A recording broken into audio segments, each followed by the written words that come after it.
So after talking about the bacterial causes of granulomatous diseases of the nose, let's talk about some fungal infections. So in this section, we will talk about some fungal infections, which will be rhinosporidiosis, aspergillosis, and mucormycosis. Let's talk about these three infections, fungal infections that can cause granulomatous disease of the nose. So first, rhinosporidiosis. This is the picture of rhinosporidiosis. You can see big granulomas even in the mouth, nose, and then here. So it's chronic granulomatous disease caused by Rhinosporidium seborrhei and affects both man and animals. Epidemiology is most cases occur in India, Sri Lanka, and Pakistan. So all this is like a region. All these countries are the neighboring countries. So it's more common in this part of the world, in this region of the world. Reported cases are more in Africa, in Kenya, Tanzania, Rwanda, Egypt, and South and North America, Europe, and Canada. So reported cases are more common in these countries. Then we have no cases in Australia, so there are no cases of rhinosporidiosis in Australia. Etiological agent or the causative agent is fungal agent, difficult classification and no culturing of organism. So only thing that is known that it is the fungus that caused this condition. There is no culturing of organism and is difficult to classify. Can be protozoa, fish parasite belonging to drip clade, and this drip clade stands for Dermocystidium, rosette agent, Ichthyophorus, and Sorospermum. So all these are this is the drip. So it can be protozoa, it can be fish parasite belonging to drip clade, and drip is the word makeup of these four things. So this is etiological agent is only it is known that it is the fungal agent mainly, but can be protozoa.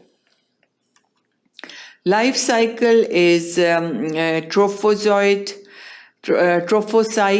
then we have sporangium, and then there is rupture of this sporangium and it causes release of endospores, and this release of endospore then cause the further cycle or the life cycle.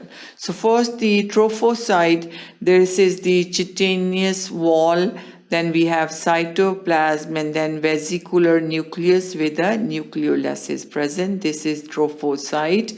Then we have sporangium.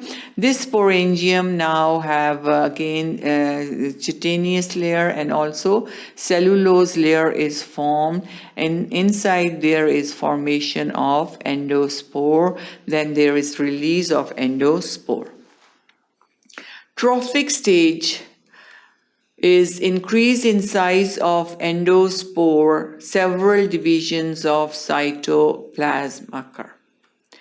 Then there is development of sporangium, and there is trophocyte leads to sporangium, two layers, outer chitinous and inner cellulose layer, and there is maturation of endospore and germinal spore. So these are three stages: trophocyte, sporangium, and then in the final stage there is liberation of endospore by the rupture of sporangium and release of endospore, which is transmitted to blood. This is the life cycle in which there is trophocyte, endospore formation inside the sporangium. Bursting of sporangium cause release of endospore, which are released in the blood, and the cycle begins. Clinical features: it affects the nose and nasopharynx.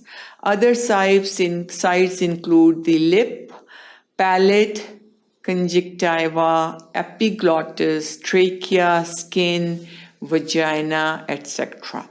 Acquired by contaminated water or through animals. White dots representing sporangia of fungus are present. There is frank epistaxis, bleeding from the nose, nasal discharge, nasal stuffiness in early stages. So all these are the clinical features. These are the white spots you can see as a result of the sporangia of the fungus. Diagnosis and treatment is the biopsy showing sporangia, oval or round and sporous, no culturing. Treatment is complete excision. Not many drugs are used. Some success with dapsone if tried, so not too many drugs are available for the treatment of this condition, and usually no culturing is done, and it's just found out that it's mostly the fungal infection, no specific classification, no specific causative organism is known, and that's the histological appearance of the infection. Next is aspergillosis. Causative organism of aspergillosis is Aspergillus niger, fumigatus, and Aspergillus flavus. So three causative organisms are common: Aspergillus niger, fumigatus, and flavus. Clinical features: black-gray membrane in nasal mucosa, so gray, and then cheesy white. This is, you can see the cheesy white black material in maxillary sinus. Treatment is surgery. So aspergillosis can be presented as a membrane or a cheesy white material in maxillary sinus.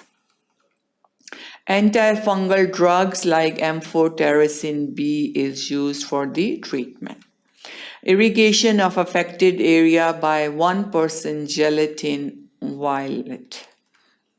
Mucormycosis, another fungal infection of nose and paranasal sinuses. You can see the picture of mucormycosis. Common in diabetics or due to ingestion of immunosuppressive drugs. Fungal infections are very common in people who are using immunosuppressive drugs because their immunity is low, and simple infections which are not very serious in normal individuals, they can cause very serious effect in immunocompromised individuals.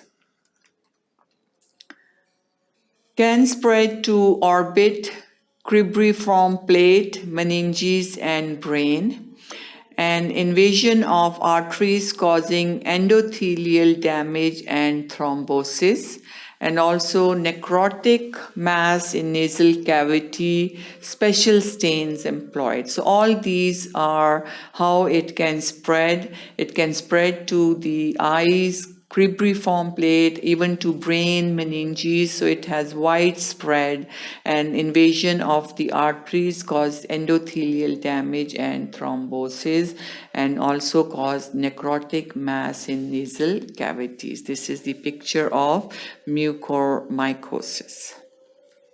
Treatment is amphotericin B and surgery.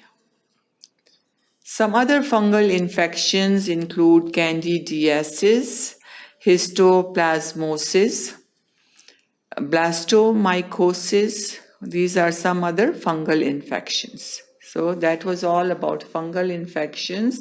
Thank you for watching sqadia.com.